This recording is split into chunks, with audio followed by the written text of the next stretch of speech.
And the entire direction of technology being guided by the way in which money is spent and not spent means that we have all of these very innovative SUVs and we have global warming. We don't have rapid transit, but we have these incredibly intricate nuclear warheads. When I went to Los Alamos a year ago, I was taken on a tour and it was explained to me that during the Manhattan Project, people were working out the formulas with slide rules. And now there's a room with a computer in it that can do a few trillion calculations per second. This is what we're told progress is all about.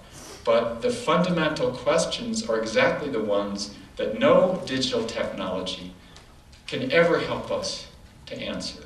The fundamental questions of what do we care about most? What do we want for our society? What do we want for the world? What are our human and social priorities? There will never be a technology that can in any way help us to figure that out. Because it's about human vision, it's about human priorities. And the reality that Eisenhower talked about in his farewell address was encapsulated in a phrase that is not nearly so well known as military-industrial complex, that I discovered when I went back and I read his speech. Eisenhower, in his farewell address, warned against what he called a scientific technological elite that could overwhelm the political and civil process of our society. And I think in the last nearly 50 years since he gave that speech, that has very much come to pass. It's in the context of a culture of hooks. One of the most popular programs in the 1950s and early 1960s, and I loved the show, was a sitcom on network television called Father Knows Best. Not a very subtle name. And those of us who were what was called part of the baby boom generation, we could be excused if the family on the other side of the TV screen was at least a little more endearing and enticing than the one that we were experiencing ourselves. But it was a very powerful sort of a model, a morality play, a way in which we were encouraged to believe that the world was or could be given the way our society was set up. It was on the air for 10 years. And then 17 years after the shooting stopped, the actor who played the one son on the program, remember Bud was his name, Billy Gray, the actor, had this to say: "I'm ashamed I had any part of it. People felt warmly about the show, and that show did everybody a disservice. I felt that the show purported to be real life, and it wasn't. I regret that it was ever presented as a model to live by. I think we were all well motivated, but what we did was run a hoax. We weren't trying to, but that is what it was, just a hoax." And in fact, the entire message that one president after another has conveyed to us, that the mass media of each decade, of each era, have conveyed to us, have been these storylines that are involved in a hoaxing process.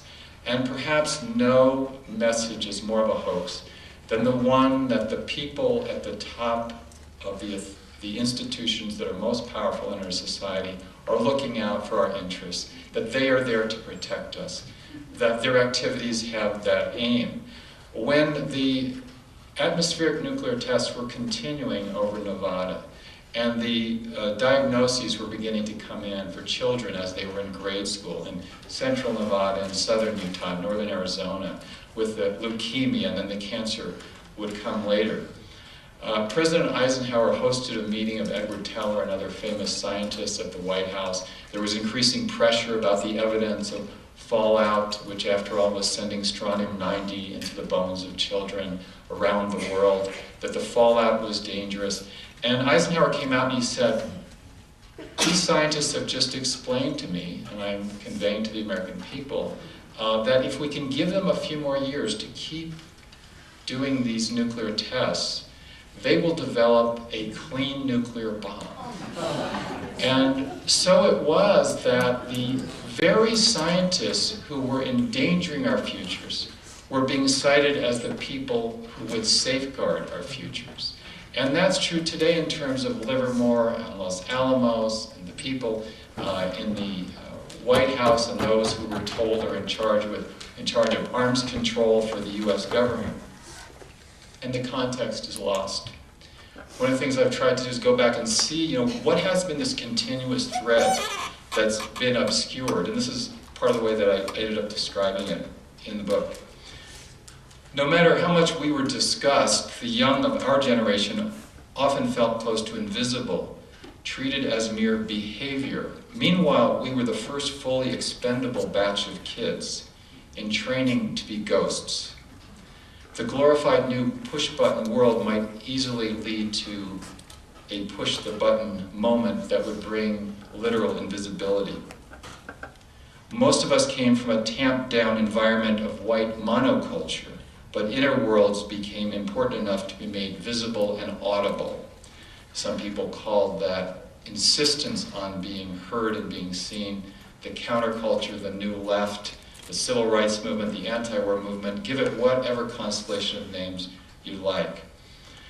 During the summer of 1968, when there were all the rebellions from Prague to London to Paris to Chicago to Berkeley, there was a book written that now is virtually impossible to find. It's called Bomb Culture. It was written by Jeff Nuttall, who unlike those in the so-called baby boom generation, was around 12 years old at the time of Hiroshima and Nagasaki.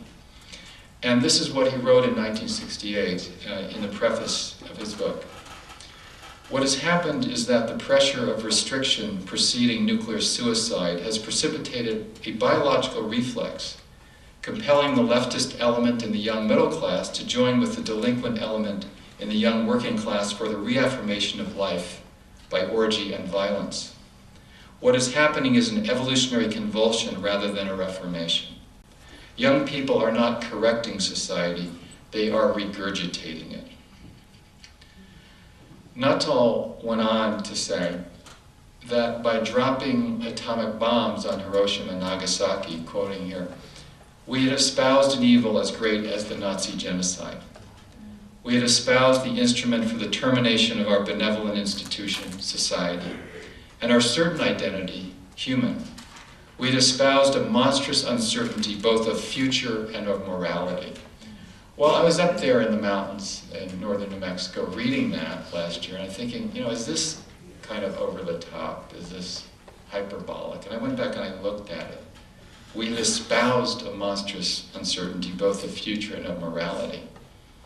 And I came to the conclusion that he was absolutely correct. If you think about the word espoused, that outlook, that, as he described it, that monstrous uncertainty, it was espoused in the most incontrovertible way possible, not by words, but by actions. The atomic bombings of Japan, this is the way I ended up describing it, were lifting a curtain, would give a different cast to the verities of patriotism, piety, and paternalism. From then on, life would always come with an obliterating sword of nuclear Damocles overhead. Whatever the pretenses of authority from the household to the White House, the thread might break in an instant. Those who spoke of the future as a certainty were fakers. But Jeff Nuttall put it this way: no longer could teacher, magistrate, politician, don, or even loving parent guide the young. Their membership of the H-bomb society automatically canceled anything they might have to say on questions of right and wrong. Even nature had come to mean poisoned stratosphere, contaminated rain, vegetables and milk that made men breed monsters.